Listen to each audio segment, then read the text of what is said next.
What's up, everybody? It's Joe from JL Libby Games coming at you with another cool video, and I'm back in Planet Coaster, and that's right, it is coaster time, folks. We get to our first roller coaster in the game, or in this park, anyways, and I decided to go with an aero looping coaster, and I've been describing it a little bit lately, and unfortunately, we don't get much to the design of the coaster more than actually the station itself, so we're kind of designing more of the station more than anything else, and the queue line a little bit, focusing on this episode, and hopefully by next episode we'll kind of focus more on the coaster building itself.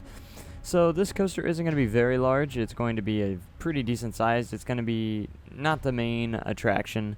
It's kind of going to be a more of a family type coaster, not a full family, like a full out family type coaster. I mean, it's going to have some height on it and stuff like that. It's going to be a very mild coaster in a way. It's going to have a couple inversions, maybe 2 inversions, and I don't really want to call it a family coaster, but I don't want to call it a thrill machine either. So it's going to be that one coaster that's just kind of a nice coaster for the first for the kid that wants to go upside down for the first time, pretty much, kind of like a coaster like that. And that's kind of what it's going to be. And I want this to be kind of its own area itself, but we'll get around to that in the future. So first, queue line and station come first. And it turns out kind of the way I want to, in a way. And at the end, I feel like there's a lot more left to be done still in the station and the queue line, even after I'm finished with this episode. So there's still a lot to do left in the station and stuff like that, but for the most part I think I get pretty much the main part of it done.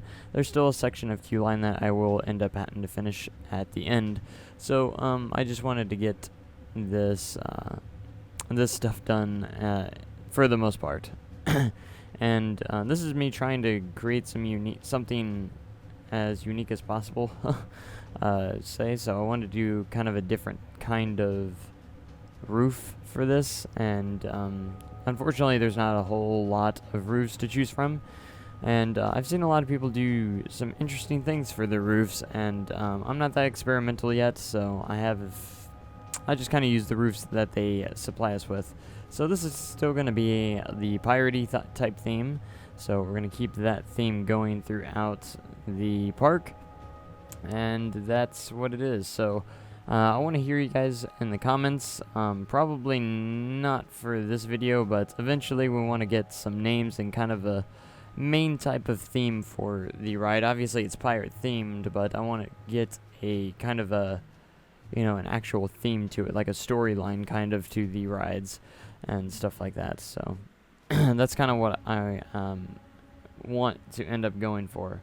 But for right now, I'm just kind of theming it as best as I can, pirate theme, so with the stuff that they have. So eventually I will ask you guys for some help with the name and maybe some storylines. Storylines is always a very important in theme parks. You gotta have a kind of that awesome storyline for your parks, or for your rides. In a way, each ride tells a story. And again, eventually I kind of want to get to the point where I have a dark ride. That will be, I don't know if I'll count it as one of the coasters or not. Probably. It will be most likely part dark ride, part outdoor. So I'll also have an outdoor part as well. And I don't know what I'm going to do. I've already had some nice suggestions for the lineup for roller coasters in this park. And definitely going to have a B&M somewhere. The Aero Looper, which is already, obviously, I'm working on right now. The other decisions was most likely a B&M Hyper, or and like an Intamin Launch or something like that. So a lot of possibilities out there. We'll get to it when we get there, but I'm kind of leaning towards, the Aero Looper, obviously, which is what we're working on still. The Aero Looper, a B&M Hyper, an Intamin Launch, and possibly one other B&M, maybe a second B&M, which possibly could be a wing coaster or something along those lines, maybe a wing, or maybe possibly a dive coaster. I'm kind of undecided on that final one, but I would like to have a hyper coaster. I think it'd be really cool.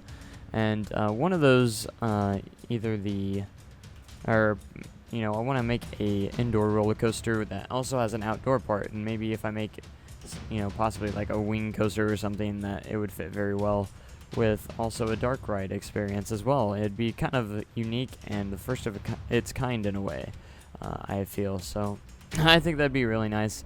And something I really need to start using is the new advanced rotation and move tools. I always forget that I have those because I'm not used to using them yet. So I think it's something I need to get kind of used to, and I haven't got used to it yet. So I decided, working on this bridge, there's going to be a pathway that goes under the queue line here, kind of in a cool fashion, and I hope it turns out the way I'm hoping. Which it does for the most part after I get around to it. And I do go ahead and create the pathway. I think it's a good idea to create the pathway last to fit the way you want it to go through. So here I wanted to fit it through that part, and I did it as best as I could. So it turns out pretty decent. So this, again, this coaster is going to have kind of like its own area. It's going to be interactive. That's my goal, is to have an interactive coaster here, possibly with a flat ride around or something like that. So I want to implement some terrain as well into this coaster, and all my coasters actually, so it'll be kind of unique. But this queue line is going to be kind of lengthy, but I like to have the lengthy queue lines because, what are you going to do when you have a really busy day and, you just got to have long queues. So I would go ahead and make different kind of snake sections of these queue lines that end up being the queue line. So, but I love how you can like curve the stairways now, which is a very cool thing they added. But I decided that that will work. This queue line will work just fine where I'm at for this ride, because it's not the biggest main attraction, so I figured the queue line was kind of appropriate on the size that it is. So possibly like the B&Ms might have some longer queue lines and stuff like that, and I want to add some extra theming inside these queue line buildings and stuff like that, and trying to hold eventually we'll hide that golden arch gate, which eventually Planet Coaster is going to remove that in a future update anyways, which will be nice. So I can't wait for that, and I can't wait to get into the next episode when we kind of actually get more into the coaster editor. I wish I would have done a little bit more here, but then again, I just want to get the station and other stuff done as quick as possible, as much as I can. And you can always use rocks to plug up that golden arch. So we're still working our way around it as best as we can, and I want to add little doodads and props to make the queue line as interactive as possible, and I think that's a very important touch to have in queue lines, and it just makes your queue lines and rides more appealing and just a little bit more fun to wait in line. When you're waiting in line, you want have something that's kind of interactive, and just nice to have all these props and stuff that kind of tells the story of the ride as you go along. So but this queue line building is pretty much all I get done. I don't do the other section yet, actually in the episode before that, but I try to decorate the inside of this as much as I can, and I believe I add the roof on it before the episode ends. I'm pretty sure, but again, with these wooden things that come out of the walls, I just gotta have them all the time. And because of that, they were a little high up, so I had to make the walls just a pinch higher for the ceiling as well. And I want to make sure the lighting is as best as it can be as well, so people can see inside, and it will look great at nighttime as well. Which I haven't tested this park out at night yet, and I've had a lot of lamps and stuff, and I want to see how well it lights up the park. And I probably do need to test that in the future, but